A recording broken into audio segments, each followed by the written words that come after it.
Want to make a podcast? Spotify's got a platform that lets you make one super easily, then distribute it everywhere and even earn money, all in one place for free. It's called Spotify for Podcasters, and here's how it works. Spotify for Podcasters lets you record and edit podcasts right from your phone or computer, so no matter what your setup is like, you can start creating today. Then, you can distribute your podcast to Spotify and everywhere else podcasts are heard. Video podcasts are also available on Spotify. With Spotify for Podcasters, you can earn money in a variety of ways, including ads and podcast subscriptions. And best of all, it's totally free with no catch. Ever since I discovered Spotify for Podcasters, I feel like I've been having a lot more connection with my listeners through the Q&As and polls.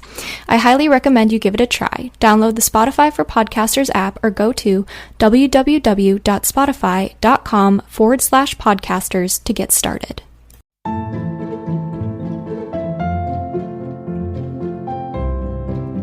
Hi, I'm Father Daniel Duplantis, a Catholic priest, martial artist, and host of the Karate Priest podcast. Have you ever wondered what the church teaches about different topics? Are you a martial arts enthusiast or just someone who wants to learn more about martial arts? I'd like to invite you to join me and many guests on my podcast as we cover topics of faith, everyday living, and martial arts on the Karate Priest podcast.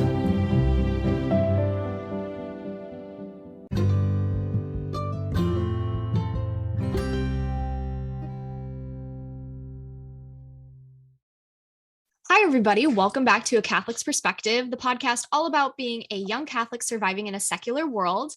Today, I have with me a very special guest, Daniel from Tradcat Men. He runs the Instagram page. Welcome, Daniel. Thanks for having me on, Amber. It's really awesome to be on here. Yeah, of course. Why don't you introduce yourself to the listeners for those who don't know you? My name is Daniel. I run Traditional Catholic Men, or Tradcat Men for short, on Instagram. I am also one of the co-founders of the Men's Rosary March down in Southern California, and that's pretty much my forte. That's really awesome. I didn't know about the Rosary March. Is that something that just started, or is that been in the making for a while? We're almost coming up on 3 years of running it. I don't take credit for all the Rosary Marches happening around the world because I think that it's due to the intercession of the Blessed Virgin Mary. And in terms of locality wise, I would say that we're the first prominent ones in the country that people have taken notice and in some ways have emulated in other states. But it's been something that's been going on for coming up on 3 years. That's so cool. Wow, what an accomplishment. That's awesome. When did you start your Instagram? I actually started Tradcat Men back in 2019. So that was when I was going through a major reversion in my life. And I had recently made the switch over to the traditional Latin Mass that year. And the major thing that I noticed was that at my traditional Latin Mass and overall with a lot of other Latin Mass parishes that I have been going to, it's very balanced. Like there's a very masculine environment and a very feminine environment altogether. But the one thing that I noticed that I didn't see at parishes that I grew up in or parishes that I've been to on the Novus Ordo side, no hate against them, it was that there were men that were very much masculine leaders in what they did, whether it's the priest or the husband or just the layman. And I remembered at that time, I was looking through social media, specifically on Instagram, and there was a lot of femininity, veiling, modesty pages for women. And I was thinking, that's awesome. Where's the page for men? And again, no hate against any of the pages that I had mentioned. They every so often dabbled in, oh, men, this is what you should do to be a masculine man. And there's a difference between morality and capability. So a lot of these feminine pages have the morality to say it, but when it comes to the capability, it has to be a man. And I was thinking, where's the men's page? And I was asking myself that question one day in Holy Hour, and there's suddenly this thought that came up. It was along the lines of, why don't you create it? And I was thinking, no, I'm not one of those social media influencers. I still have a lot to work on in my life, and I don't think I'm worthy. But every time that I was pushing back, there was this sense of peace in which it went along the lines of, hey, if you do it, everything will be taken care of. Don't worry. You don't have to do all those things that you're pushing back against. And you just be the best version that you could ever be of yourself as a man.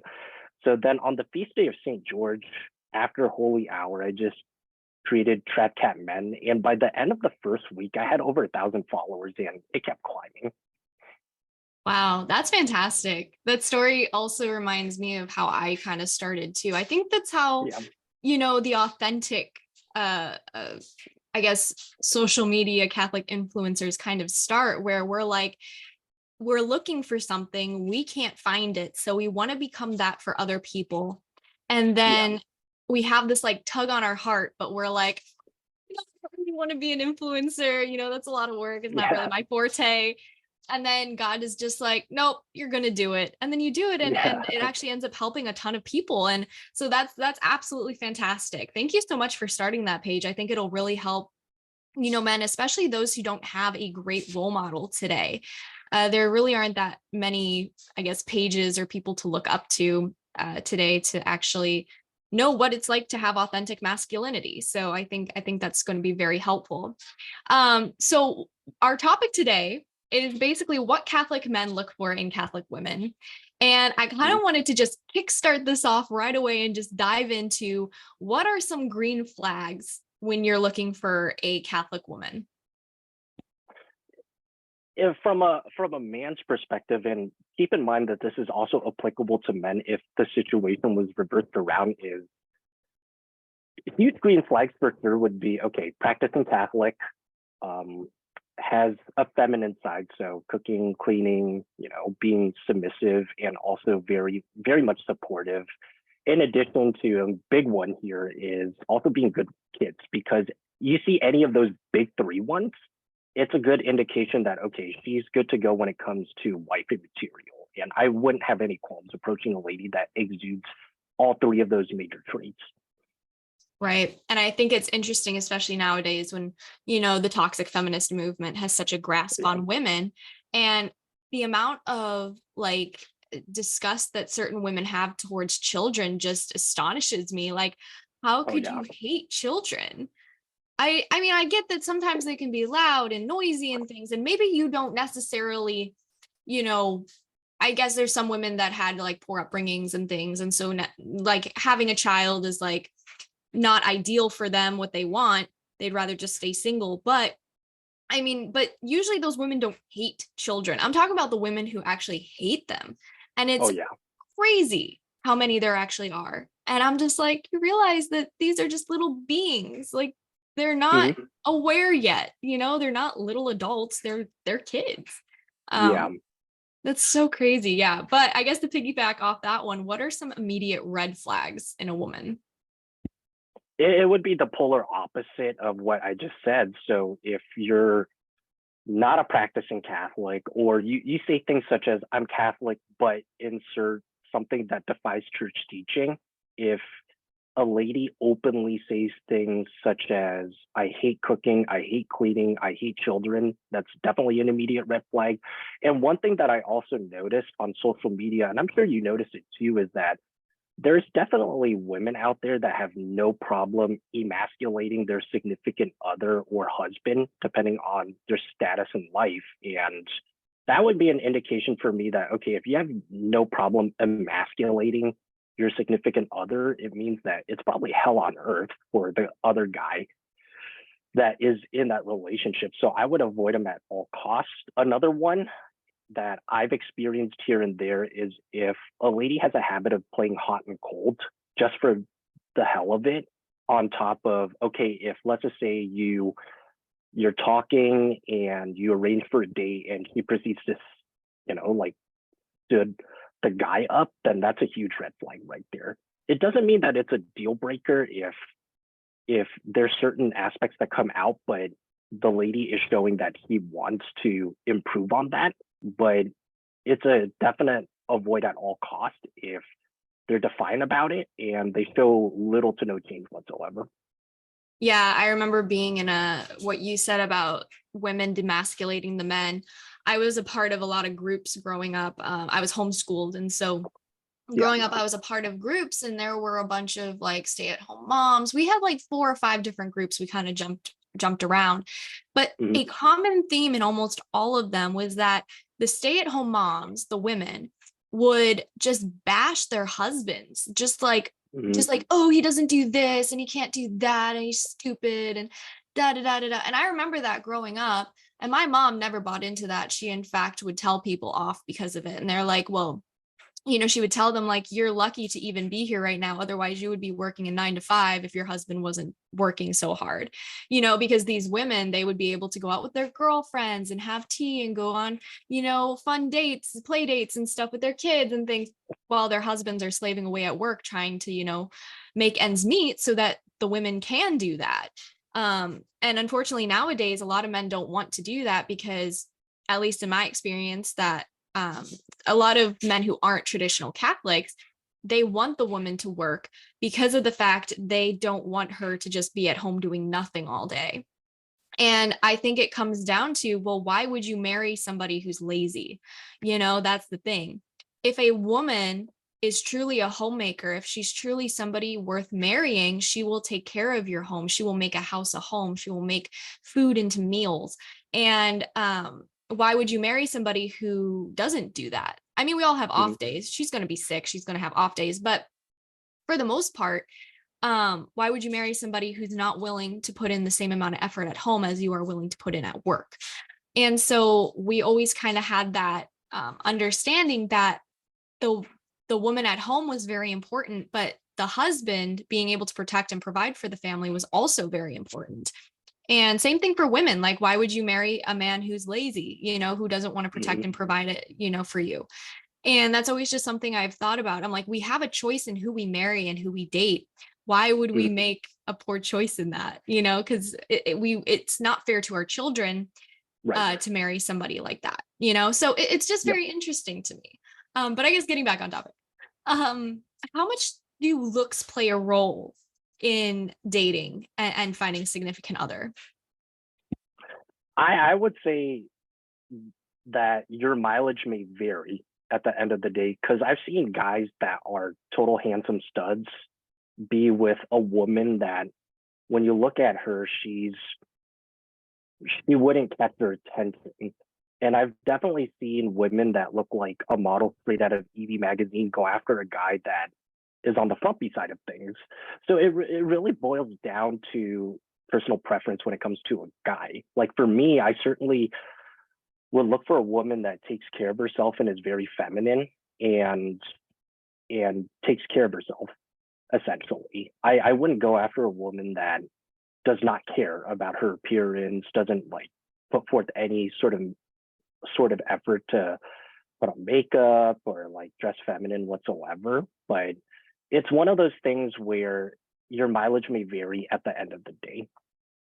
Right. I think it's also huge because I always thought about it. There's this, I don't know if it's really a saying, but people tend to say that if you don't automatically like somebody, you might grow to like them like off the bat. Like Mhm. if you don't like them automatically because of how they look, because we're visual creatures, Yeah. we're attracted to people automatically by the way they look at first. But then as time goes on, the way that they look can either be tainted by their personality or it can be made better by their personality. Um, Absolutely. like growing up, I had tons of friends, and many of them grew up to be very good looking, but their personalities were very douchey and like Oh yeah. college frat boy ish. And I was like, this is not it. It's not Hmm. the vibe. They were very attractive, and they got a lot of women because of the fact that they looked attractive. But then the more they started dating them, after a little while, most of those relationships didn't last longer than a month or two due to the fact that their personalities were really, really bad. Yeah. um, and then some other friends I had who were more quiet, kind of reserved, didn't really look attractive, wouldn't really claim the room or anything like that. But if you got them on one and you started talking to them, they could make you laugh. They could really brighten up your day. And it really just depended on their personality. I mean, there's Yeah. definitely looks are important because attraction's important in marriage and just in general. I think we should be attracted to our spouse. But I feel like that attraction can grow the more you get to know somebody, because personality really does play a huge role in that. And Absolutely. yeah, no, I completely agree. It's interesting how it works, because some people off the bat will be like, I have a type, and then they go for the opposite of their type, and it's Oh yeah. so funny. I love that. Hmm. What are some baseline requirements that women should have in your opinion? Like, obviously we went over practicing Catholic, but what about like having jobs, being good with kids, knowing how to cook? Like, are those baseline requirements, or are those actual requirements? It should be a baseline requirement, and it has to be said because there's a lot of, and this goes for men too, is that they'll say, well, I want to have a baseline on, for example, like a woman that has task and purpose, not necessarily a job, but has meaning in her life and has like the skill sets ready to go. But on the flip side of things is that what is the individual that's saying, oh, I want this baseline doing to have a baseline themselves? So I think that it is absolutely essential, at least for a lady, to have that baseline of, okay, feminine, cooking, cleaning, good with children, is very devout in her faith. That should be the baseline, instead of, oh, I will improve if I do get into a relationship. The time to do all of that isn't right after you get into a relationship, but you should establish it beforehand. Because again, if you don't do that, and this goes for a guy and girl, then you're essentially just a walking red flag at the end of the day. Right. And I think it's interesting because a lot of people will say, oh, well, I'll do that when I get into a relationship, or, oh, Mhm. it'll get better once we're married. It's like, no, it's not how Yeah. it works. Once you get into a relationship, more likely those issues, those things that you lack, that you're lacking in, will become more magnified. Because Mhm. if you can't cook, like, I'm not a great cook, but at the Yeah. same time I can cook, like I know the skills. I know some things. It's just basics. You don't have to be Gordon Ramsay. You don't have to Yeah. be you don't have to be a Rachel Ray or anybody, but Right. knowing the basics of learning how to cook and clean and properly bake and fold laundry and stuff like that, that is just a core skill that we should have in general as humans, to fend for ourselves. you Yeah. know it shouldn't be like, oh, I'll learn that when I get in a relationship because I won't use these skills outside of a relationship. It's like, no, you still need to use those skills for yourself. Otherwise, how are you going to survive? The amount of Yeah. people that I know, men and women, who Hmm. didn't even know how to do a load of laundry was astonishing to me. Where, I mean, when I was a kid growing up, I always helped out with chores and stuff. Did I do them like halfway? Yes, because I was a child, but I still Right. learned, and it's interesting to see how parents aren't requiring their children to do chores these days. And now the kids that are coming out of those families don't know how to fend for themselves, don't know how to, um, they're not prepared for the real world. They basically have to do everything through trial and error. It's very interesting. And so I guess that kind of brings us into our next question: is stay at home mom versus women working outside the home. What is your perspective on that? My perspective, and it's going to sound a little ambiguous, is if you can make it work, then make it work. Like at my traditional Latin mass parish, there's plenty of stay-at-home moms, and it's amazing how when you hear about, I'd say about 40% of them previously had a job title. Like I knew a wonderful lady who was about to become a partner at an accounting firm, and she decided to ultimately sacrifice it to raise 7 kids, I think. And then there's plenty that after they got married, they immediately took on the stay-at-home mom role. And then there was others that they were still working in some ways, but they made every effort to raise their children. So for example, in my household, so my mom, she still works, but it was always guaranteed that she took us to appointments. We made sure that we were taken care of, and we made her to be a fully present mother. And she never really let her career get in the way.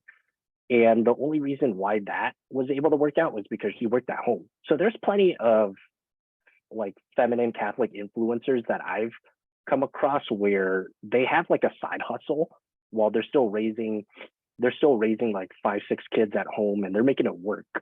But if you if you as a lady make it a focal point to focus on your career and you neglect the family, that's where problems start to arise.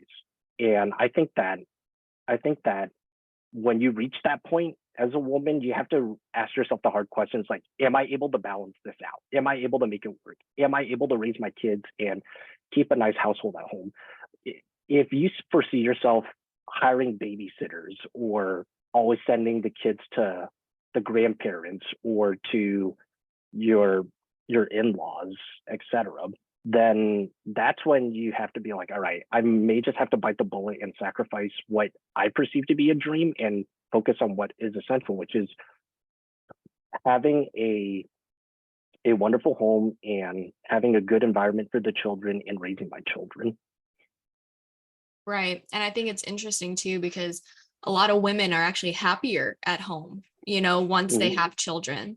They tend to say that they're miserable. Like once that baby comes and they get separated from the child, they're miserable. They want to be by the baby. Right. And so it's very interesting to see how all of that works. And it's interesting as well because people say that being a stay-at-home mom isn't a job, it's not a real job. And yet I would be hiring and paying somebody to do everything that I do if I were to go to work. If I wasn't taking care of it, I would hire somebody else to take care of it, whether it was like a nanny or a chef or a whatever. Right. And even my own mother, growing up, she has like a PhD and she has all of those things. And she was working in labs and she really enjoyed her work. She loved it. But once my sister and I came into the picture, she gave all of it up to raise us because she didn't want other people raising her children. She wanted to make sure that she instilled good values in us and the Catholic faith and, raising us to be well-rounded people.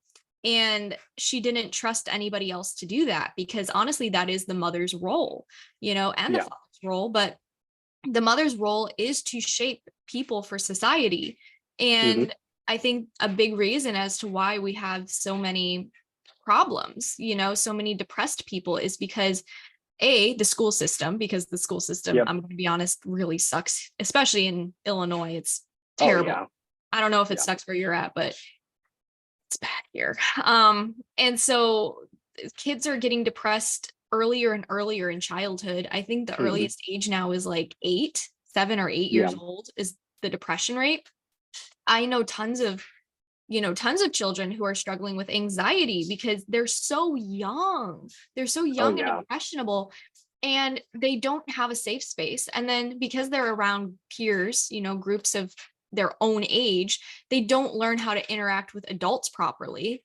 And I think we really have to start bringing back integrating all age groups, not just, sectioning them off like 8th graders go here, 7th graders go here.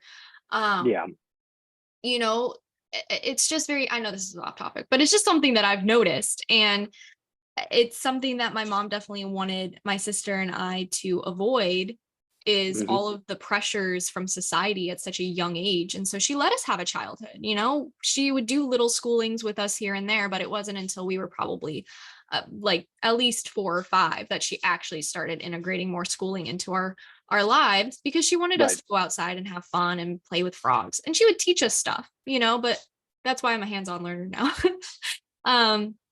It's just very interesting. And personally for me, like I run my own ministry and stuff like that, but I set it up to a way where if I do end up getting married in the next few years and have kids and things like that, I can still do my ministry and raise my kids because I work for myself. Not everybody has that option, but I do think it's doable. Absolutely. The amount of people who I've seen who are like, oh, well, we just can't afford, homeschooling. And I'm like, well, let's break that down for a second. Both of you work outside the home. And this is a specific family. She hired 4 tutors to be able to tutor one kid because he was struggling in school. They had basically one guy come in like to cook meals for them twice a week. And then they ordered takeout. And I'm like, if we add all of this up compared to how much it would cost to homeschool for you to be a stay-at-home mom and take care of these things yourself, the cost is way lower to homeschool than it is to send your kids to school and outsource the home. It's just interesting how that works. But once you put that perspective into their minds, they're like, oh, I didn't realize that because I was working, I was spending all this money on these things. They can't make that the connection, I guess, so to speak.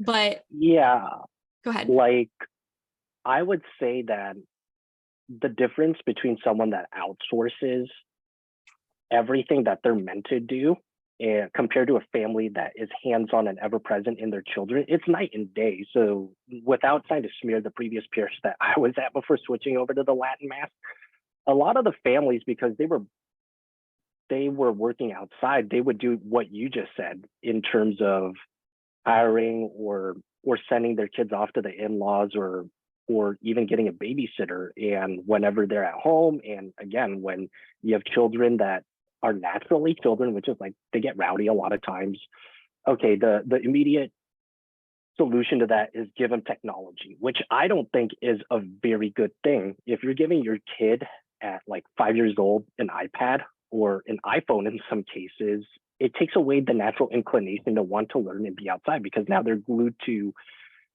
playing Baby Shark on their phone or playing with all these apps instead of having an actual childhood. Whereas if you have a family that's all balanced out, as in like mom is at home and dad's also at home, huge thing too is like dad has to be present. Like the children are much more happier, they're much more fulfilled. And yes, no family's perfect, but that it's a healthy family because the kids are going into their natural inclinations of being outside, and they know who to turn to because they know that there's a safe space at home. Whereas the kids that you and I see today in general that are just glued to their phones or glued to some form of technology, and they're depressed and antsy because they just don't know who to turn to, and they somehow have to look at other figures. That's why like there's a lot of kids that would say, oh, I look up to insert athlete because okay, mom and dad aren't at home. And I think that that's something that people have to look into. If they were asking questions such as why doesn't my kid look up to me, why doesn't my kid trust me, then they have to like parents specifically have to take a long, hard look at how they raise their kids. If they're not present at home, especially when it comes to mom and dad, then kids are going to look elsewhere. And that's how we have all these problems today. Right. And I like how you brought up the iPad thing, because I think Generation Z, the Zoomers, so to speak, are known to be the iPad babies. Oh, yeah. But also, I think the COVID babies, I don't know if that's really a generation, but they're definitely iPad babies now because of the fact that the parents, when the kids came home, didn't know what to do with them. They're like, well, we can't send you to school. It almost like forced family time. And parents, a lot of them ended up homeschooling their kids like from then on because of the fact that they saw the increase in their family life and they felt fulfilled when their family was together, and they hadn't felt that before. And so to them, they were like, we don't want to give this up. And so they continued to homeschool their kids even after COVID was over. And it was interesting to me how that kind of kickstarted this homeschooling, I don't want to call it an epidemic because it's not an epidemic, but a lot of people started homeschooling their kids and continuing to do that. And I was just like, maybe that was like the kick that some families needed. They needed to be forced to be together for a while and to figure things out. And in a way that that's what it happened. That's what worked out. But I guess kind of bringing it back into the topic, because I love talking about this stuff. It's so interesting to discuss. Oh yeah. We have a couple, like 2 last questions to go over. And I guess one of the main ones that I get from women a lot is, how do we let men know that we're interested in them without being like super feministy and like controlling? You know what I mean? Yeah.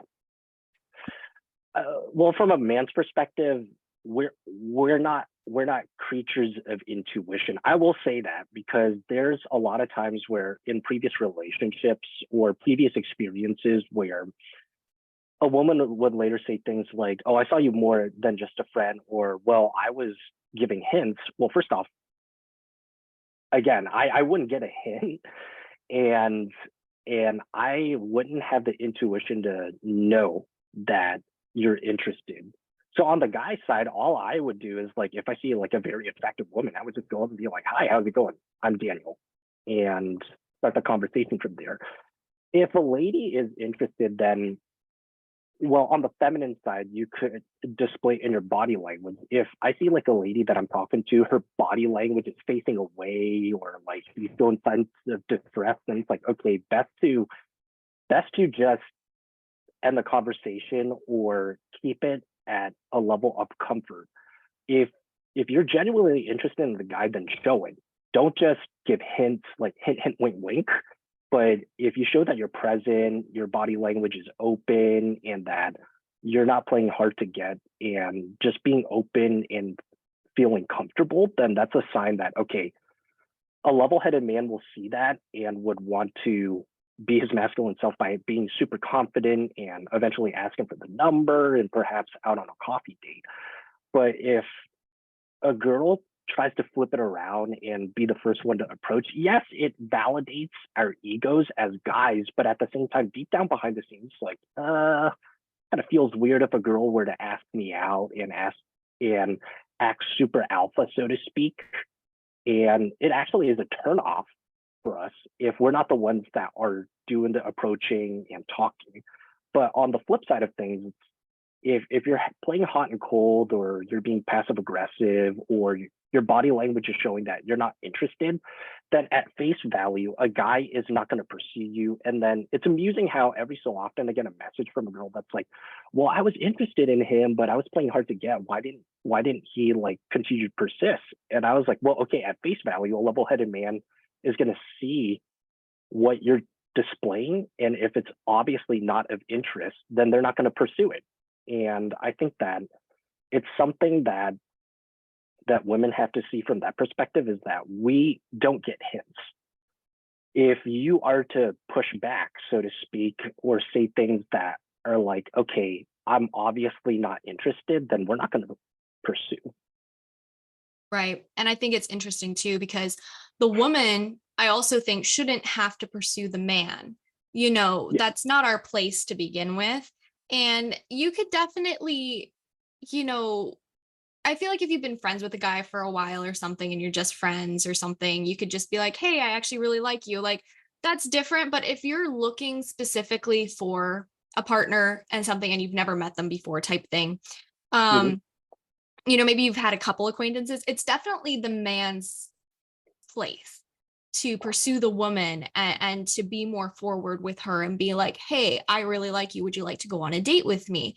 I almost view it almost as a red flag if the woman has to ask the man out, due to the fact that, if he was truly interested in her, if he was actually committed to her, he would make the commitment to, or not the commitment, but like he would make the effort. Yes, the effort. Yeah. To actually go up and like ask her out and pursue her. Because we shouldn't have to do that. I know there's some girls that feel comfortable doing that. I personally never felt comfortable doing that. In my current relationship, we kind of had a little bit like confusion, because he really liked me and I really liked him. And we told both of our friends like, oh my gosh, I really like him, or her. But then when it came to each other, we were like, hey, like, yeah, what's going on? Anything, and it was just weird because we didn't really know how to navigate that, because we both really liked each other, but it was kind of complicated circumstances. So we were like, oh, maybe not actually, or, we were debating if we wanted to date because we didn't want to ruin our friendship. And well, it ended up being amazing. So we're fine. But it can be confusing sometimes, but he still took the initiative to like sit me down and be like, hey, I really like you and I would like to go out on a date with you type thing. Even though I probably could have done it and everything, I was waiting for him to do it, because I'm like, that's the sign of like a true man and somebody who's ready to take the initiative and really pursue you. And so that's something that I definitely noticed too, is I view it almost as a red flag if I have to ask the guy out. Especially if it's like clear that he's kind of like flirting and stuff like that, because I think it's the same way though, with the women, if they're kind of flirtatious or something like that, and then you go to ask her out and she's like, no, I just view you as a friend. It's like, then why are you flirting? Yeah, I would say that I've experienced that, and that's why it's a red flag for me, at least on a personal level. And that's what I tell other guys too that come and ask for dating advice or when it comes to women. And I'm not gonna make the effort to embarrass anybody on here out of respect for their dignity. So there was a certain other Catholic influencer that I took a liking to, and you know, I always recommend it's best to look at your parish first or look at your surrounding environment before, okay, you look at a long distance deal. So he and I had been interacting here and there, and I was going to make the effort to fly out and actually meet her. And at least for me, I am a believer in the old school approach of don't ask over the don't ask over the phone, don't ask over social media, man up, make the effort and ask her in person. But then she more or less was playing hot and cold and then eventually just straight up ghosted me. And I was like, okay, at face value as a man, I take that as rejection in a nice or passive aggressive way, however you want to say it. And then eventually she started to try to attempt to interact with me. And I was just like, okay, That's this is confusing. yeah, it's confusing. And then eventually I was doing a Q&A where someone had asked me like, hey, are you going out with a certain individual? And then me being me, I tend to be on the sarcastic side. And I think that comes from being in the Marines. I was just like, well, I have no idea who that is. So she took offense to it and then hit me up. And I was like, who is this? Because this was a different phone number.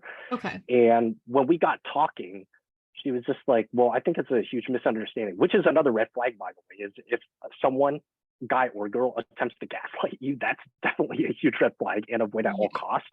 And eventually, after like certain questioning, he kind of revealed that he was going through certain things in life and he had seen me as more than just a friend, but that he was wanting to basically address it, but on the flip side of things, left me in the dark about it.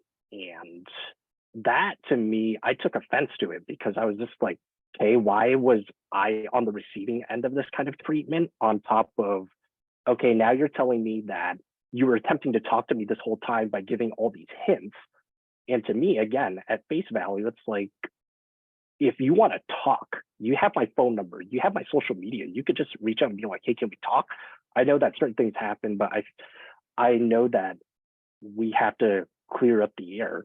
And I think that if you're straightforward with it, guy or girl, then you wouldn't be giving hints, you wouldn't be gaslighting people, and you certainly wouldn't try to justify your behavior as a result of what you're going through. And that it helps to not waste time because let's just say if you're definitely interested in them as a guy, then by all means make the effort instead of like getting super flirtatious to the point where he is led on, so to speak. And then you're like, oh, I just see you as just a friend. It's like, okay, you just wasted a lot of time doing that. And that's not a good thing. And the same could be said for women too, where it's like, okay, if you're getting super flirty with a guy and just because it validates your existence, but in reality, you're just doing it for attention, then that's really stringing somebody along. It's gonna waste the guy's time. And then that's how you get all those guys that are very much into the red or black pill or focusing on bad examples on the red pill side of things, such as like Andrew Tate. Not that I have anything against like what he says, because I agree with a lot of what he says, but that's like a secular side of things that guys don't pay heed to, and they end up going to the dark side of things when there are other good examples within the church that you can look at. Right. And I also think with that story and everything, a big red flag is people who beat around the bush. Like they're not straightforward with you.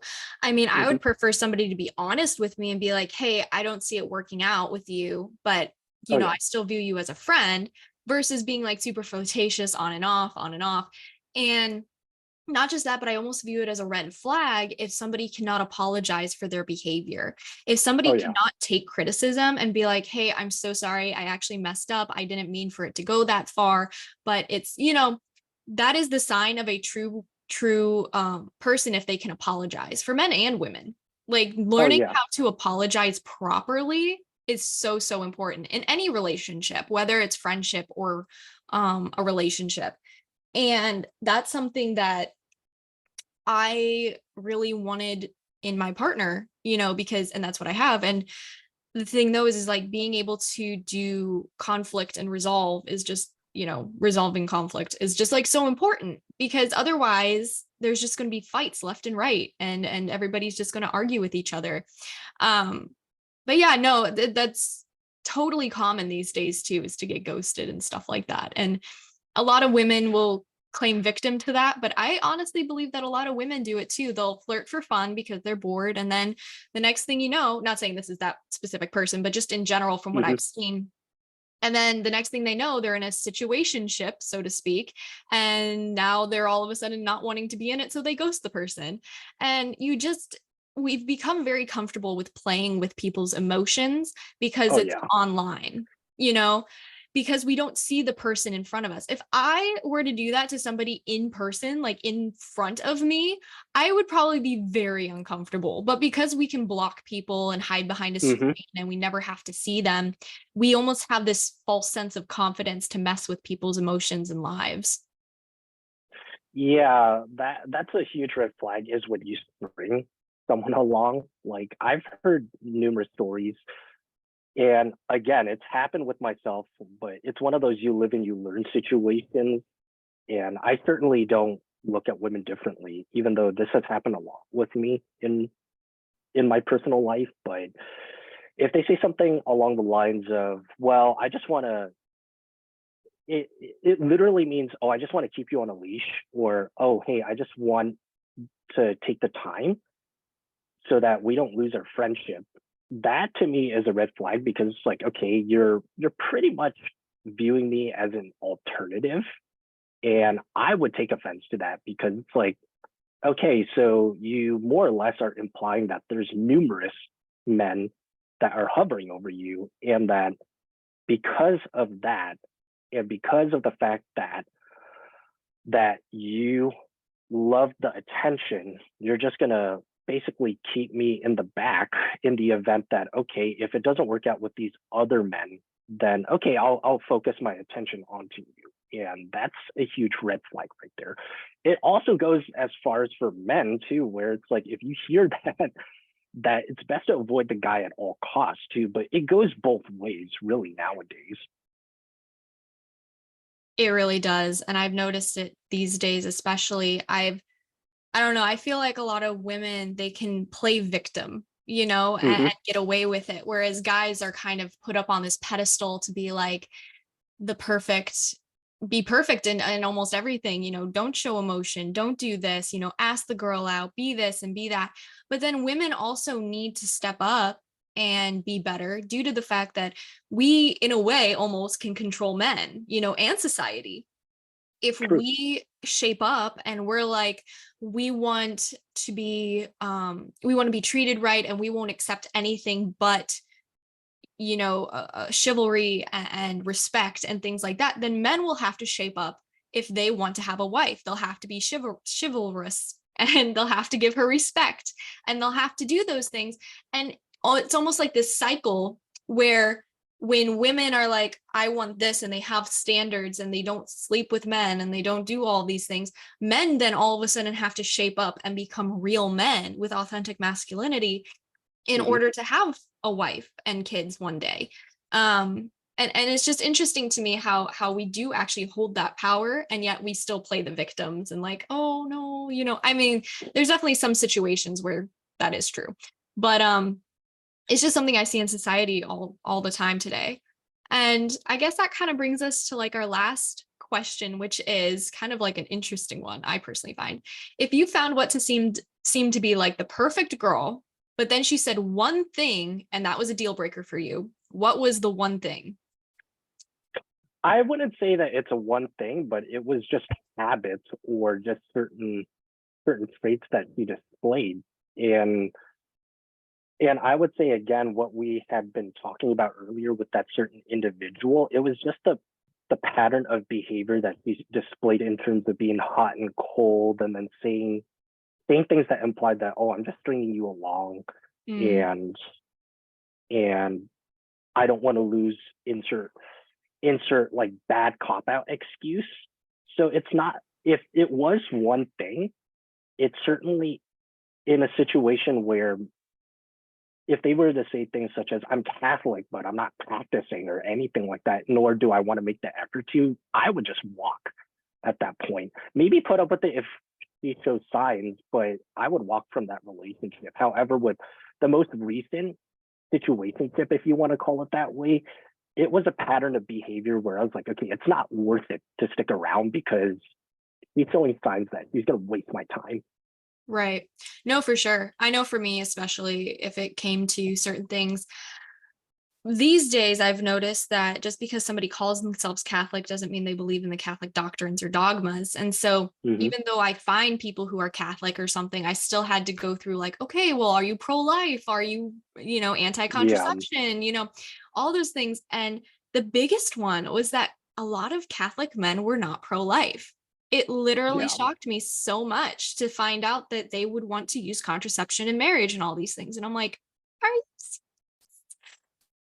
and I don't know if you've experienced that. I mean, just in like the Catholic guy circle, but as a woman, I've experienced that multiple times in not the traditional Catholic guy circles, of course. It was more like, Right. the modern Catholic guy circles, but it's still something that shocked me because I'm like, how can you call yourself a Catholic and not know any of the teachings or what it means to actually be Catholic? It's just very interesting to me. But then again, only 30% of people believe in the true presence, 70% don't. So, I Yeah. mean, is it really that shocking? I guess. Yeah. I mean, there's a saying that I live by, lex orandi, lex credendi. How you worship is how you live. Yeah. And the the circle of friends that I hang out, it's night and day. So a lot of my friends nowadays tend to be, a majority of them are men, like 99% of them. And just about every one of them either attend what the Eastern rites, be a Byzantine or Chaldean, or are members of my parish within the traditional Latin Mass community. And I tend to stick around with those guys more because they show signs of, I want to improve on my life. I want to step up my game every single day of the week. I want to frequent the sacraments as much as possible, put in the effort to be a part of the parish life. And there's a couple times when I'd go to parties of certain Catholic organizations or diocese ministries, and the difference is night and day. Like a lot of the guys within my traditional Latin Mass circle group tend to be on the younger side of things, or they actually are where I want to be, where they're married, they have kids, and they give some of the best examples.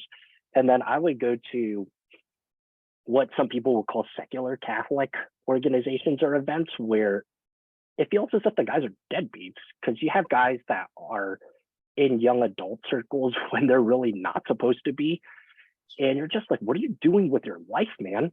And it's amusing that the young adult bracket that's considered within like the mainstream side of the Catholic Church. And I don't want to sound like super systematic, but when you say things such as, okay, the young adult program is for people from 18 to 39 years old, that's a huge red flag right there, because now you have guys that are prolonging what Mm-hmm. they consider to be young adulthood, and they're not going to make the effort to grow. And it's the same thing with women too. It's like I've seen women over there that were living as if they were still in college and they're approaching their late 30s. And it's like, I could tell you right now as a guy, is that guys tend to look at women that are maybe a year older or the same age or younger. And it's a matter of youth and fertility on the practical side of things. And also, again, it plays into appearance too, because now the older you are, depending on how you live your life, the more it takes the effort to make the appearance that you're on the younger side, as in like, okay, for women, they tend to have excessive makeup or starting to do things that are probably not good for their health, be it like Botox or or whatever treatments that there are out there to make them look younger. But the reality is that if both guys and girls within that bracket don't step up their game, as in like they don't look to actual examples that are already within their circle, that's going to be a major problem. And I think that a lot of guys that are within that realm, it's because they were unable to take on prolonging like young adulthood instead of having that epiphany of, I need to shape up right now to be the best man and ideal husband material that a woman would look at. And it's the same with women too. And I think that when you prolong that sort of youth, so to speak, you have that forever young mindset, but the reality is that you can't be forever young. And that with each passing year, you're going to gain wisdom and experience, both the bad and the good. And it's best to apply it instead of just having this sort of circle jerk that's been going on. And then you also have questions like, oh, where have all the real men gone? Where have all the real women gone? And the truth is that you should ask yourself, what am I doing to become the ideal woman or ideal man that someone would pay attention to and want to marry? You can't live perpetually in this sort of youth phase where you're playing beer pong and you're somehow like not living up to what you're meant to be. No, I totally know what you're saying too. I've been to a lot of young adult groups where some of the guys are well into their 30s, and I'm like, this is not a young adult group. And it's crazy because I also see like guys in their 30s or 40s go for women who are like 19, 20, and it's not right. I feel like by then, if you don't have your life figured out, in a certain sense, like, I'm not saying that like, oh, you can't get married when you're in your like 40s or 50s or whatever. I'm not saying that, but I am saying that it can be somewhat of a red flag. I mean, why aren't you married yet? It could just be the case of, oh, you haven't found the one, but are you just a boy still, or are you just a girl? Have you not grown out of that immature phase and that's why you're not married? Or is it because you don't want to settle down? Is it, it's very interesting, and there's tons of different, scenarios. So I can't just be like, oh, it's this and it's that, but I've definitely experienced that in my lifetime. And it's just interesting. It's very interesting to witness, but yeah. So thank you so much for coming on here, Daniel, and doing this with me. I really appreciate your expertise and you coming on and talking about what Catholic men look for in Catholic women. Yeah, I really appreciate being on here. I know like we've crossed paths numerous times, but we never really sat down to have a conversation like this. So I really appreciate being able to come on to this podcast. Yeah, absolutely. And where can my listeners follow you if you're on anything else? I'm really just on Instagram. I know that eventually I'm going to do a subscription, and it's mainly for mentorship. It's not for like exclusive content, but it's definitely for the people out there that need that. Like, I acknowledge that. So on Instagram, you could just go to @TradCatMen, and that's where I'm at most of the time. Awesome. Well, thank you so much, Daniel. We'll have to have you back on in the future. Yeah, I definitely look forward to that. Awesome. Thank you so much. And with all of that being said, I hope this podcast helped any of you guys. And I will talk to you guys in the next podcast. Bye.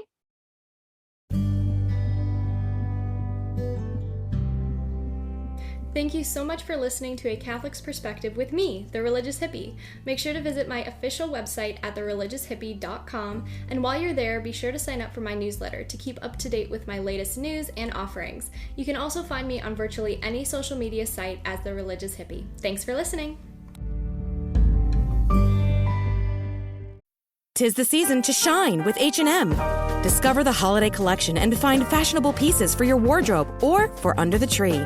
Get inspired and dazzle with this year's glam. From tuxedo styles, bow detailed pieces, impressive prints, and more. From unforgettable looks to unforgettable gifts. With fashion finds to home decor, find it all at H&M. Treat your loved ones and yourself this season. Shop in-store or at hm.com.